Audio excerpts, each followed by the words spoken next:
lagi bersama kita ya di Bumi Minang Channel. Kali ini saya nggak mancing sendirian ya sobatnya, ada Bang Zul, ada Bang Rahman juga di sana. Tapi kali ini kita mancingnya ramas ya sobatnya, nggak pakai umpan lumut, umpan cacing, apa yang dapat lah. Oke sobat, saksikan terus keseruan kami, semoga dapat menghibur sobat semua.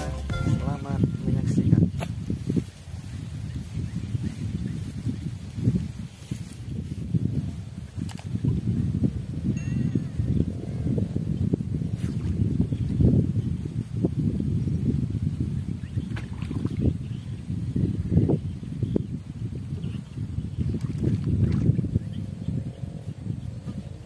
Gabus lagi sobat. Aduh, dapat gabus. Baiklah, dapat juga digoreng nih.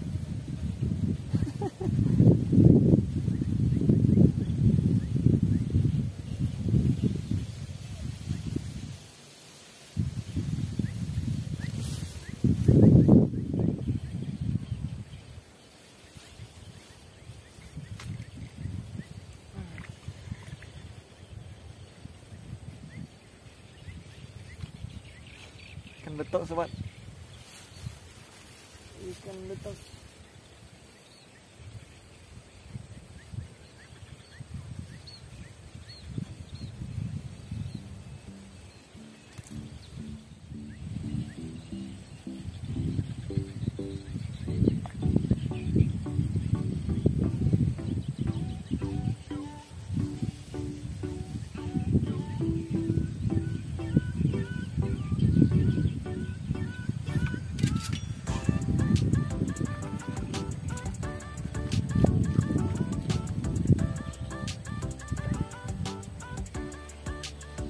Betok lagi sobat.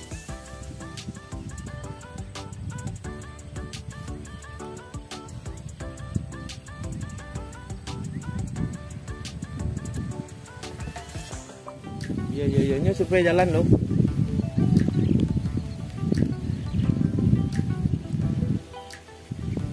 Tadi cari apa nawak? Awak tuh. Main mau cari. Awak dulu nyukur ke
lagi papuyuh.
Kimbe pak. Kimbe. Oke, lele nih sobat. Ah, lele mantap. Siang.